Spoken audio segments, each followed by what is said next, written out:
The principal stormed into lunch and yelled, "Who owns a green backpack?" Principal Robert's face was red. Not pink, not flushed. Red like he'd been holding his breath underwater for 2 minutes. He burst through the cafeteria doors so hard they slammed against the walls. The entire room went silent. 300 students froze mid-bite. He stood there scanning faces, chest heaving. Then he screamed it. "Who owns a green backpack?" 6 hands went up. Mine was one of them. Big mistake. 2 security guards appeared behind him. Officer Banks and Officer Michael, both with hands on their belts. Principal Robert pointed at us. "You 6 with me now. Leave everything." I looked at my best friend Marcus. He mouthed, "What the hell?" But I couldn't answer. I stood up with the others, Maya from art class, Ryan from varsity basketball, 2 freshman girls I didn't know, Daniel and Guyan with his ever-present headphones. We walked toward the principal like we were heading to our own execution. 300 students watched us go. Nobody made a sound. We followed Principal Robert down the main hallway. The security guards walked behind us, blocking any chance of running. Not that I'd run. I hadn't done anything wrong. My green backpack was just a backpack. Jansport bought on sale at Target last August. Nothing special, nothing illegal. But Principal Robert's face said otherwise. He walked fast, not looking back, his dress shoes clicking against linoleum like a countdown timer. Click, click, click. We passed empty classrooms, past the library, past the gym. Where were we going? The principal's office was in the other direction. We turned down the science wing, past chemistry labs and biology rooms with their posters of DNA, helixes and periodic tables, past the teacher's lounge where I could see Ms. Holloway drinking coffee through the window. She looked up as we passed, her expression shifting from casual to concerned when she saw the security guards. We kept walking. Principal Robert pushed through the doors at the end of the hall, the ones that led to the auxiliary building. This part of the school was barely used, just storage rooms and the old auditorium they'd condemned after the ceiling leak last year. Why were we here? Principal Robert stopped in front of room 142, the old drama storage room. He pulled out a key and unlocked it. The room was dim, just one overhead light that flickered when he hit the switch. Metal shelves lined the walls, filled with old props and costume pieces covered in dust. There was a table in the center with 6 chairs arranged around it. "Sit!" Principal Robert said. His voice had dropped from shouting to something lower, more controlled. Somehow that was worse. We sat. The 2 security guards stood by the door.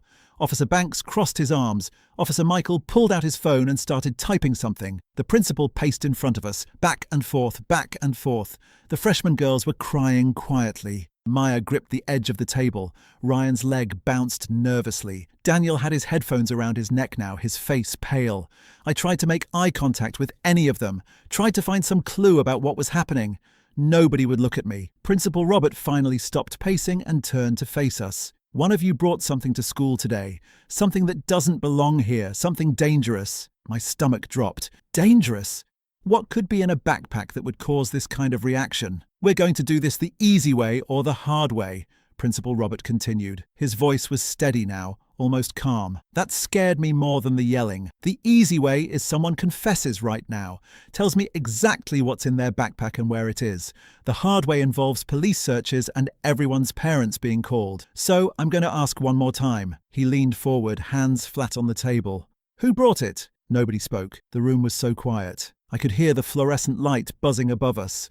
One of the freshman girls was shaking. Principal Robert straightened up and nodded to Officer Banks. Officer Banks stepped forward and pulled out a notepad. "We're going to ask you each some questions one at a time, starting with you." He pointed at Ryan. "Come with me." Ryan stood up slowly, his basketball jersey hanging loose on his frame. He followed Officer Banks into the hallway, the door closed behind them. We could hear muffled voices through the walls but couldn't make out words. Principal Roberts stayed in the room with us, arms crossed, watching. Officer Michael stood by the door, still typing on his phone. The minutes crawled by. 5 minutes, 10, 15. What were they asking Ryan out there? The door opened and Ryan came back in. His face was unreadable. Officer Banks gestured to Maya. "You're next." Maya stood up, her hands trembling. She followed Banks into the hallway. The door closed again. I tried to catch Ryan's eye, but he was staring at the table, jaw clenched. What had they asked him? What had he said? The waiting was torture. My mind kept going through everything in my backpack. Books, notebooks, pens, my calculator, a half-eaten granola bar,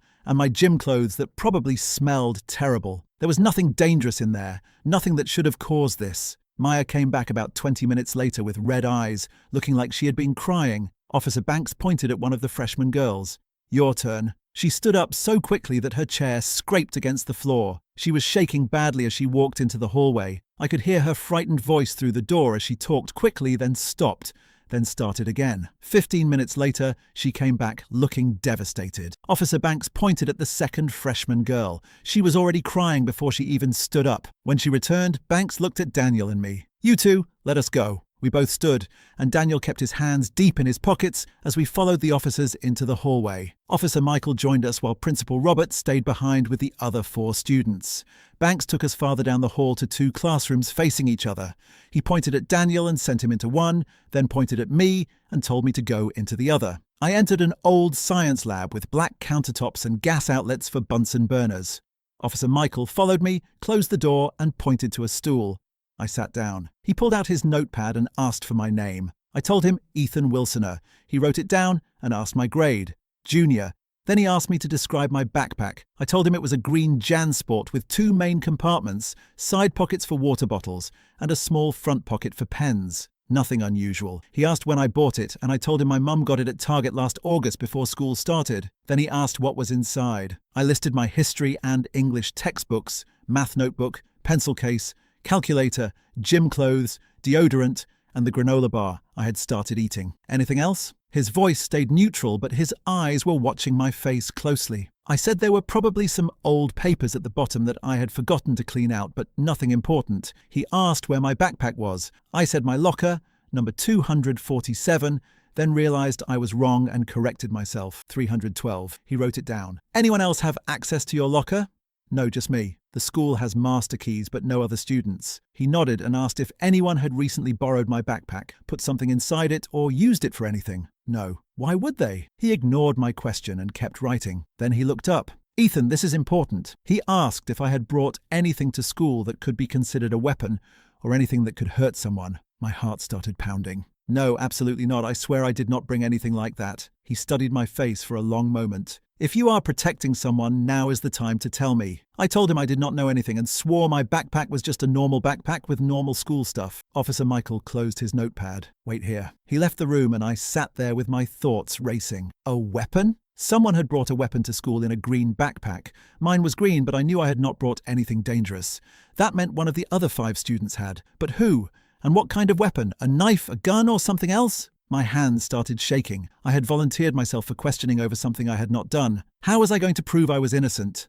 Would they believe me? Would they search all our lockers? What if someone had planted something in mine? The door opened and Officer Michael came back with Principal Robert. The principal's face was still red, but now he looked exhausted too. He sat across from me. "Ethan, I have known you since you were a freshman. You get good grades, you have no disciplinary problems, and your teachers speak highly of you." He paused, then asked me directly if I had brought a gun to school that day. The word gun hit me hard. Someone had brought a gun. "No," I said, my voice shaking. "No, I did not. I would never." Principal Robert nodded slowly. "Okay, I believe you. But we still need to search your locker and backpack to eliminate every possibility. Do we have your permission?" "Yes, absolutely. Search whatever you want." He stood up and explained that Officer Michael would escort me to my locker. I would open it and step back while he searched it.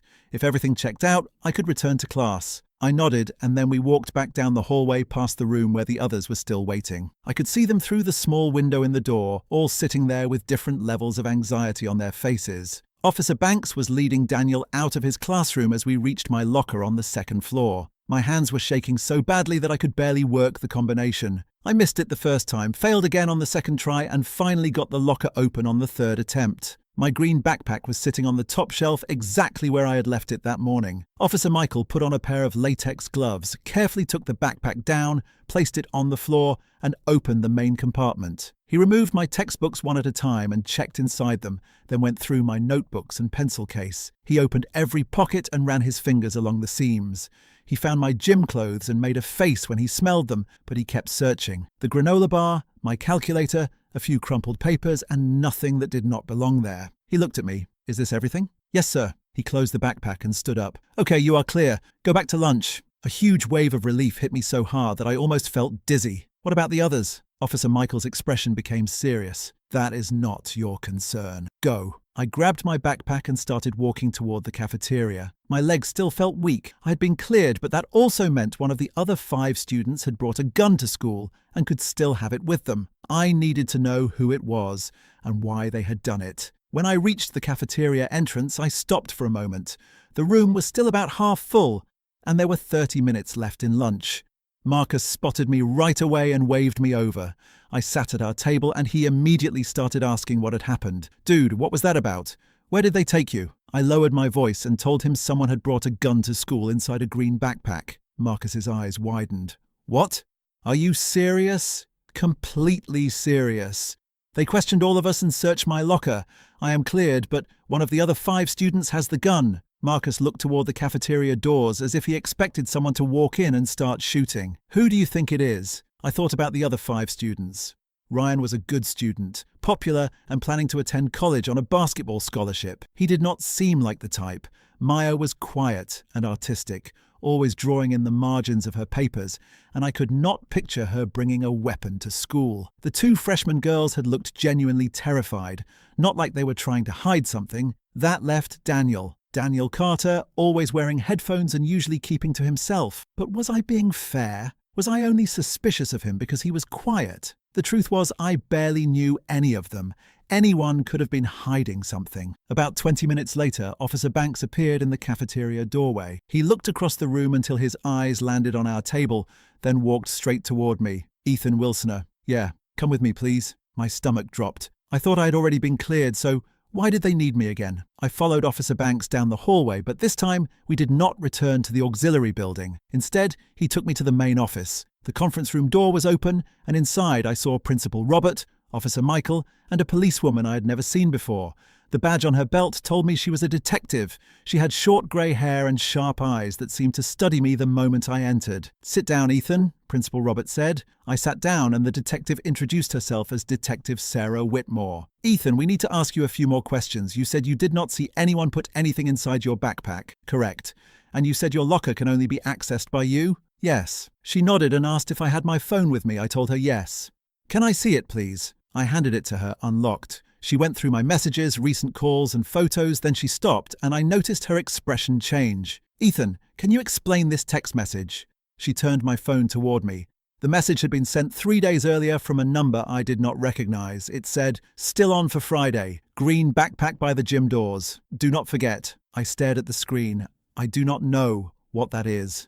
I did not respond to it. Detective Voss scrolled down and my stomach dropped when I saw my reply. "Got it. See you then." My blood went cold. I did not send that. I swear I did not send that message. She raised an eyebrow. "This is your phone, correct?" "Yes, but I did not send that. Someone else must have." "Who has access to your phone?" "Nobody. I leave it in my locker during gym class, but it is password protected." Detective Voss exchanged a look with Principal Robert. "Ethan, this message makes it look like you were planning to meet someone by the gym doors today to deliver or receive a green backpack. Today is Friday. I know exactly how this looks, but I did not send that message. Check the timestamp. What time does it say I sent that message?" She checked the phone. 2:47 p.m. I was in math class at 2:47 during 4th period, Mrs. Thompson's class. She can confirm I was there the entire time. Check the attendance records. Officer Michael was already pulling up the information on his computer. A moment later, he nodded. It confirms he was in class. Detective Voss still did not look convinced. "So, someone else sent this message from your phone during 4th period. Who?" I told her I did not know. "My phone was in my locker, so anyone who knew my locker combination could have done it." "Who knows your combination?" I thought about it for a second. "Just me and, I guess, Marcus, my best friend. I had given him the combination once when I needed him to grab my calculator." Detective Voss wrote down Marcus's last name, Okafor. I told her he would never do something like this. "He's my best friend and he has a blue backpack anyway." She said they would still need to talk to him. They let me leave the conference room but told me I had to stay on campus. I went back to the cafeteria, but lunch was already over. Students were filling the hallways as they headed to 5th period. I spotted Marcus by his locker and grabbed his arm. "Dude, they found a text on my phone about a green backpack. They are going to question you." Marcus's face went pale. "What? Why me?" "Because you know my locker combination. They think you might have used my phone." "Ethan, I swear I never touched your phone. I would never do that." "I know, I told them that. Just tell them the truth." Before he could say anything else, Officer Banks appeared. "Marcus Bennett, come with me, please." Marcus gave me a frightened look and followed Banks toward the main office. I stood there in the hallway feeling completely helpless. The bell rang for fifth period, but I could not make myself move. Students hurried past me toward their classrooms. I should have been going to English, but instead I was trapped in the middle of this nightmare. Then my phone buzzed. It was a message from an unknown number. "Stop asking questions." I stared at the screen. A second message came through. "This is not your business." Then another one appeared. "Stay quiet or it gets worse." My hands started shaking. Someone was threatening me, someone who had my phone number and somehow knew I was asking questions about what was happening. I turned around and ran toward the main office. I rushed through the door, startling the secretary. "I need to see Detective Voss right now. It is an emergency." The secretary picked up the phone, and about 2 minutes later, Detective Voss came out of the conference room. I showed her the threatening messages. She read them, and her expression immediately became darker. "When did you receive these?" "Just now, about 2 minutes ago." She took my phone. "I am keeping this as evidence. Officer Michael will give you a temporary phone so you can contact your parents in an emergency. Do not discuss these messages with anyone. Understood?" I nodded. Detective Voss went back into the conference room and I could hear raised voices coming from inside. Principal Roberts sounded angry, while another voice I did not recognize argued with him. Then everything went quiet. The door opened and Marcus walked out. His face was red and he looked furious. "They think I planted a gun in someone's backpack and used your phone to arrange the meeting. This is insane." "What did you tell them?" I asked. "The truth. I was in class for all of fourth period. I have not touched your phone in weeks, and I do not know anything about a gun." Detective Voss stepped out behind him. "Both of you wait in the counselling office. Do not leave campus." Marcus and I walked to the counselling office and sat in the uncomfortable chairs outside Mrs. Wilson's office. The counsellor was meeting with someone, and we could hear crying through the closed door. Marcus lowered his head into his hands. "This is a nightmare. My parents are going to kill me when they find out I am being questioned about a gun. You did not do anything wrong. They will figure that out. Will they? Right now, it looks like I am the only person who had access to your phone and your locker." He had a point. I had not even considered how bad the situation looked for him. Whoever had planned all of this had been smart. They used my phone and my locker combination and created a trail that pointed straight toward Marcus. The counselling office door opened and one of the freshman girls walked out. Her eyes were swollen from crying. She saw us and suddenly stopped. "They cleared me," she said quietly. She said, "I do not know who did it, but it was not me." Then she walked away before we could say anything. That left 4 suspects: Maya, Ryan, Daniel, and the other freshman girl. Unless the police had gotten everything wrong, maybe none of them had brought the gun. Maybe the real person was someone else, and the green backpack was only meant to distract everyone. My head was pounding as I tried to make sense of it all. The threatening messages proved that someone was watching me and did not want me asking questions. Whoever it was could still be somewhere on campus, still free and possibly still armed. Then Officer Banks appeared in the doorway. "Ethan, Marcus, conference room. Now." We followed him back, and this time the conference room was much more crowded. Principal Robert was there, along with Detective Voss, Officer Michael, 2 uniformed officers I had not seen before, and a man in a suit who introduced himself as District Attorney Fletcher. This was getting serious. District Attorney Fletcher sat across from Marcus and me. "Gentlemen, we have a situation. Someone brought a loaded handgun to school today in a green backpack. They had searched 5 of the 6 suspects, and all 5 had been cleared. That left only 1. He paused before continuing. "Daniel Carter had refused to consent to a search, which he had every right to do, but it also made him their main suspect. They were already working on a warrant, but that would take some time. Until then, Daniel was being supervised in an office and could not leave the school or access his locker." District Attorney Fletcher leaned toward us. "Here is where you 2 come in. Both of you have had contact with Daniel. Ethan, you have classes with him. And Marcus, you have gym with him. We need anything you know about him, including his friends, social media, changes in his behavior, or anything else that could help explain why he might bring a weapon to school." I thought about Daniel. He was quiet, always wore headphones, and usually sat in the back of class. I'd never really talked to him. "I do not know him," I admitted. "We have shared classes for 2 years, but we have barely spoken." Marcus nodded. "Same here. He keeps to himself. He never causes trouble and never really gets involved in anything." Detective Voss took out her phone and showed us Daniel's social media profile. There was barely anything there. No posts, no pictures, just the default profile image. He is basically a ghost online. There is almost no digital footprint. That is unusual for a teenager. She was right. Everyone our age was constantly online, so Daniel having almost no online presence was strange. District Attorney Fletcher stood up. Here is what will happen. We are going to bring Daniel back for another round of questions while we wait for the warrant. You two will stay here in case we need anything else from you. Your parents have been contacted and they are on their way. My mum was coming. That made the whole situation feel even more serious because she worked 40 minutes away and almost never left work early. Marcus looked sick. His parents were strict, and this was going to be a nightmare for him, even though he had done nothing wrong. We sat there quietly and waited. 20 minutes passed, then 30. Finally, the conference room door opened, and Officer Banks brought Daniel inside. He looked different now. His headphones were gone, and his hands were cuffed in front of him. His face was completely blank, almost emotionless. He sat in the chair across from us without looking at either of us. Detective Voss sat beside him. Daniel, the warrant for your locker should be here in about 15 minutes. You can make this easier by agreeing to the search now. Tell us what is in your backpack and tell us why you brought it. Daniel said nothing. He just stared down at the table as if he could see straight through it. Detective Voss tried again. Daniel, bringing a weapon to school is serious, but your age can work in your favor. If you cooperate and explain why you thought you needed protection, why you were afraid, or whatever your reason was, that can help you. Staying silent will only make this harder. Daniel finally spoke. His voice was quiet and completely flat. I want a lawyer. District Attorney Fletcher sighed. You have that right. We have contacted your parents and they are bringing an attorney. Until then, you will not be questioned again. They took Daniel out of the room, leaving Marcus and me sitting there in stunned silence. Daniel had asked for a lawyer. To me, that sounded like an admission of guilt. Why would someone ask for a lawyer unless they had actually done something wrong? But there was something about his expression that bothered me. That blank look did not seem like guilt. It looked more like resignation, as if he had expected this to happen and had been waiting for it. My mum arrived first.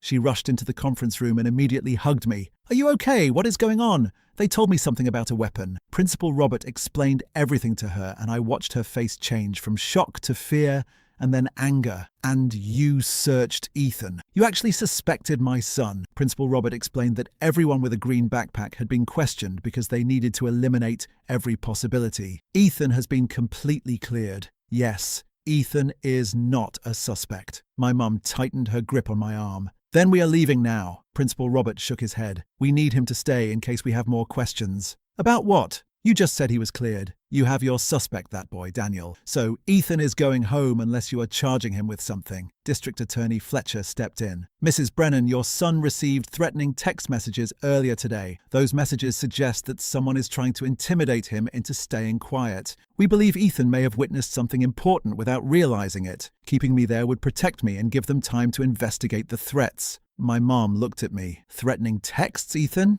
I showed her the messages and her face went completely white. Oh my God. She turned toward District Attorney Fletcher. You need to find whoever sent these. My son is in danger. Marcus's parents arrived a few minutes later. His father was tall and intimidating, while his mother moved quickly and nervously, clearly upset. They reacted much like my mom had, angry that Marcus was being treated like a suspect, relieved that he had been cleared, and scared about what was happening. The conference room was getting crowded with adults, Marcus, me, and several officers. Principal Robert suggested moving to the library because there was more room and privacy. We gathered around one of the large tables normally used for group projects. The whole thing felt unreal, like something out of a crime show, except this was my school and it was actually happening to me. Officer Banks came in with an update. The warrant had come through and officers were searching Daniel's locker. We waited for 5 minutes that felt like hours.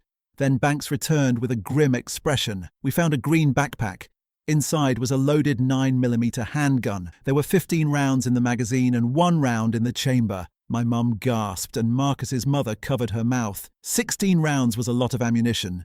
That did not sound like simple protection. It sounded like someone had been preparing for something terrible. District Attorney Fletcher stood up. Where is Daniel now? He is in custody. We are processing him for bringing a weapon onto school property. His parents and attorney are with him. Detective Voss turned toward me. Ethan, I need you to think carefully. Did Daniel ever tell you he felt threatened, had problems with someone, or wanted to hurt anybody? I went through every interaction I had ever had with Daniel. There were not many, just passing each other in the halls and sitting near each other in class. Nothing stood out. No, we never talked about anything personal. He was just quiet and always wore his headphones. I do not think I ever heard him say more than a few words at a time. She nodded and asked about his friends. Had I ever seen him with anyone? I told her no. He was always alone. Somehow that made the situation feel even worse.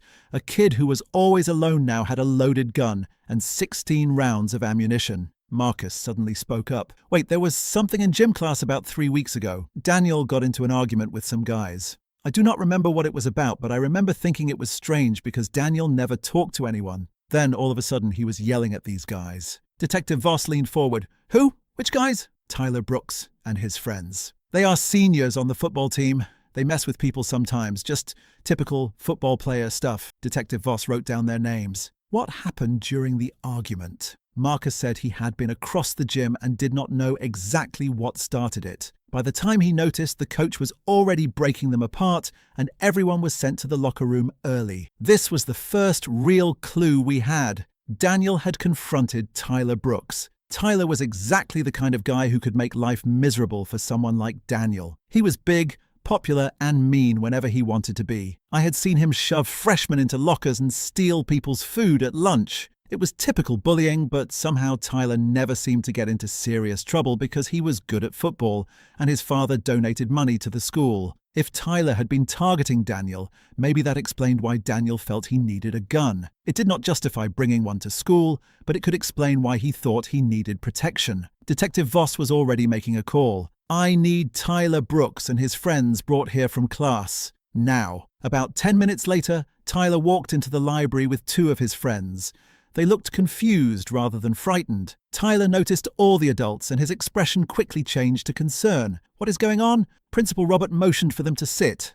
And they did. District Attorney Fletcher took charge. Tyler, we need to ask you about Daniel Carter, specifically about what happened in gym class 3 weeks ago. Can you tell us what happened? Tyler glanced at his friends and then back at District Attorney Fletcher. I do not know what you are talking about. You had an argument with Daniel and the gym teacher broke it up. Does that sound familiar? Tyler shrugged. Oh, that. It was nothing. Daniel was just being weird. Explain what you mean by weird, Detective Voss said sharply. Tyler shifted in his chair. He accused me of taking things from his locker. He said I had been messing with him, but I had not.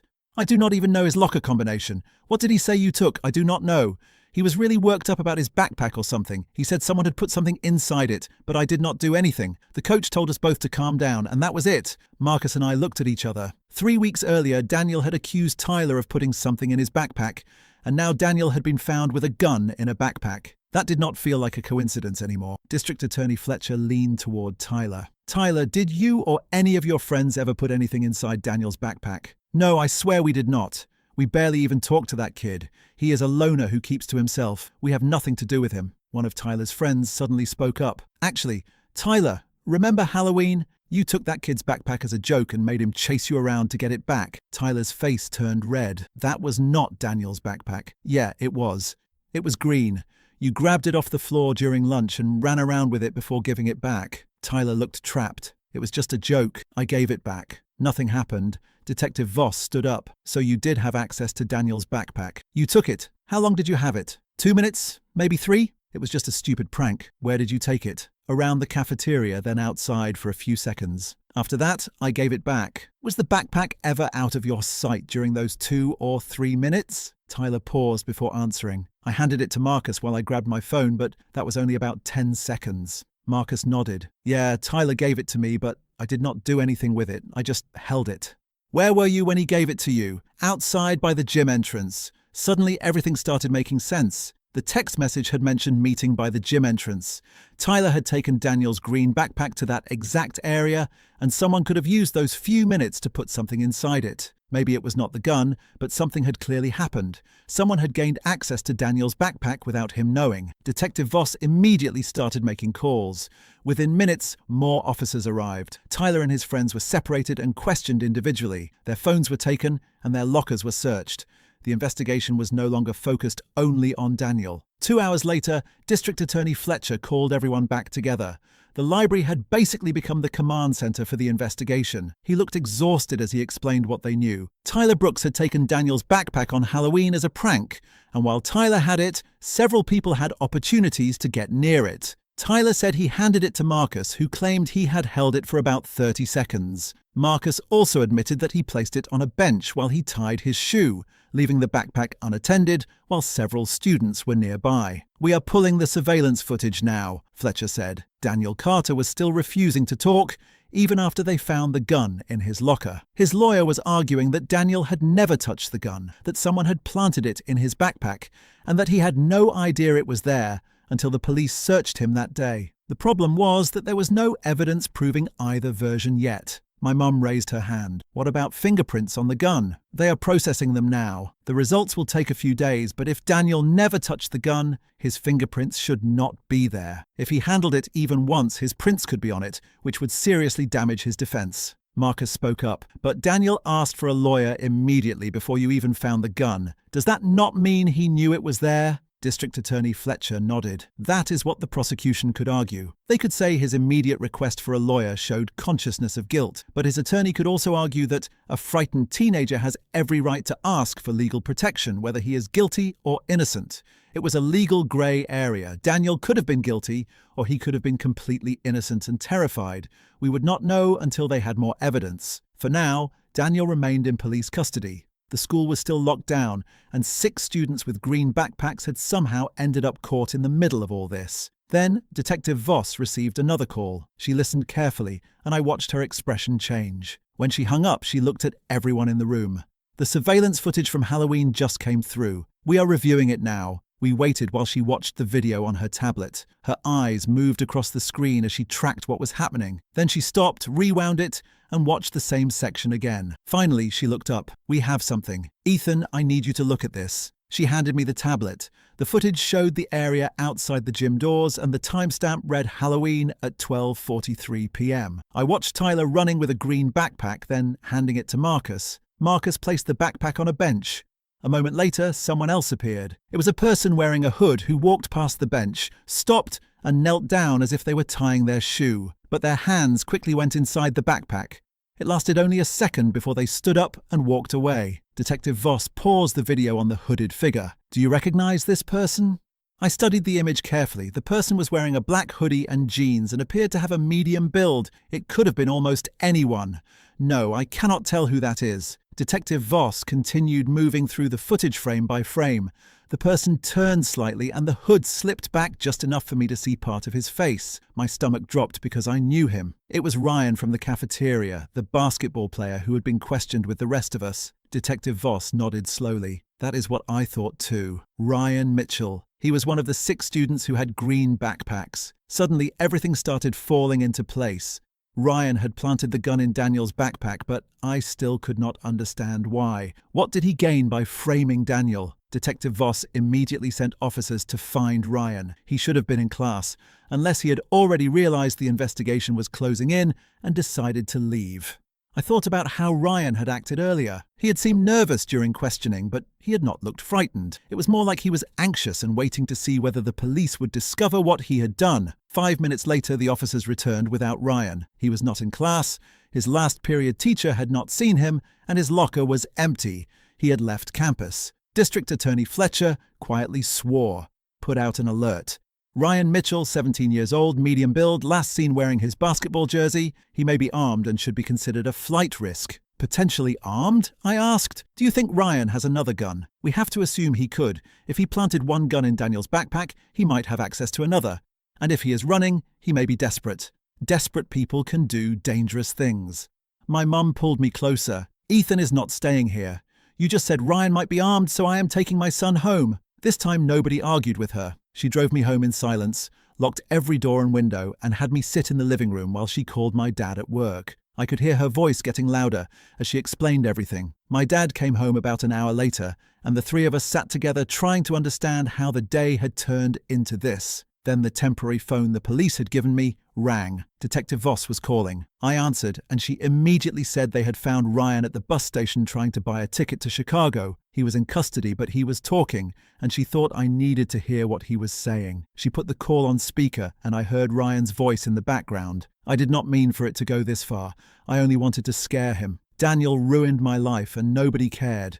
Nobody did anything, so I decided to ruin his life too. Detective Voss asked what Daniel had done to him. Ryan explained that Daniel had reported him for cheating the previous semester, which got him suspended from the basketball team for 3 games. College scouts had been watching those games, and Ryan claimed he lost scholarship opportunities because of the suspension. He said he decided to teach Daniel a lesson. His voice was shaking as he admitted that he had taken his father's gun from a safe and planted it in Daniel's backpack on Halloween. Then he waited. He had planned to make an anonymous report the following week, but Principal Roberts somehow discovered the gun first. Detective Voss told him that the principal had received an anonymous note that morning saying there was a gun in a green backpack and that it would be used that day. They were still trying to determine who had sent it. "Do you know who sent that note?" Ryan said it was not him. He had planned to wait until the following week because he wanted Daniel to suffer longer. Someone else must have known. He went quiet for a moment. "Wait, unless—" Detective Voss asked what he meant. Ryan's voice became quieter. "Unless Daniel knew. What if Daniel found the gun weeks ago and kept it? What if he really planned to use it today? What if I accidentally gave a weapon to someone who actually wanted to hurt people?" The call ended. I sat there stunned. Ryan had planted the gun to get revenge on Daniel, but someone else had sent the anonymous warning to Principal Robert. Whoever sent it knew about the gun. That meant either Daniel had discovered it and somehow told someone, or another person had been watching everything happen. Either way, there were more people involved than we had originally realized. 10 minutes later, Detective Voss called again. She told us they had confronted Daniel with Ryan's confession. Daniel admitted that he had found the gun inside his backpack 2 weeks earlier. He had been too scared to tell anyone because he thought the police would blame him. Instead, he kept carrying it in his backpack because he did not know what else to do, and he planned to get rid of it that weekend. I asked who had sent the warning to Principal Robert. Detective Voss said Daniel claimed he had no idea. He had never told anyone about finding the gun. She paused before adding that this meant someone else must have seen him with it, someone who knew what Ryan had done and decided that this was the day to expose the truth. The investigation continued for several more days. Ryan was eventually charged with several serious crimes, including unlawful possession of a firearm, theft of a firearm, and conspiracy to make a false report. His basketball career was finished, and the college opportunities he had worked for were gone. Daniel was cleared of every charge, but the experience left a lasting mark on him. The following week, he transferred to another school. Tyler and his friends were suspended for what they had done with Daniel's backpack. Marcus and I were completely cleared, but one mystery was still left unanswered. Who had written the anonymous note that warned Principal Robert about the gun? The police examined the handwriting, traced where the paper came from, and reviewed surveillance footage, but they found nothing. Whoever had written that note had been extremely careful. They had been watching what was happening, understood the danger, and knew exactly when they needed to step in. 2 months later, I received a message from an unknown number. "You wanted to know who sent the note?" It was me. Daniel's locker was next to mine, and I had watched him stare at that gun during passing periods. Every day he looked more desperate, and I could tell something was wrong. I knew something bad was going to happen, and I could not just stand there and watch it happen. I tried replying, but the number had already been disconnected. I showed the message to Detective Voss, but without any additional information, she said there was nothing they could do. Somewhere out there, someone had been watching the whole situation unfold and had stepped in before things turned into a tragedy. Whoever that person was had potentially saved lives and then quietly disappeared without asking for credit. Slowly, schools started feeling normal again. Green backpacks became less common, and Principal Robert introduced new security measures, including metal detectors, random locker searches, and additional counseling resources. Those changes helped, but they could not completely erase the fear. That day had shown all of us how close we had come to something terrible. A simple prank, an old grudge, and a few minutes of access to the wrong backpack had almost turned into an unthinkable disaster. Months later, I ran into Maya in the hallway. She smiled at me, but there was a sadness in her eyes that told me she remembered everything just as clearly as I did.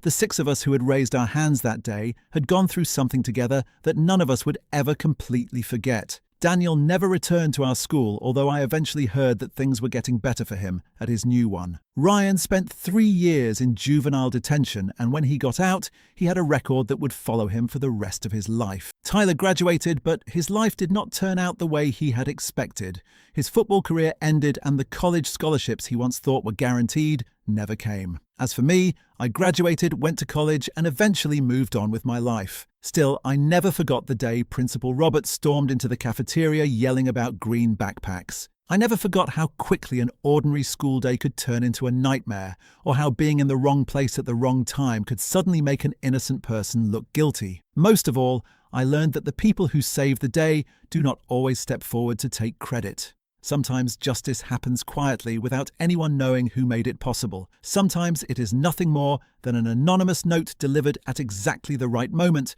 by someone who cared enough to act.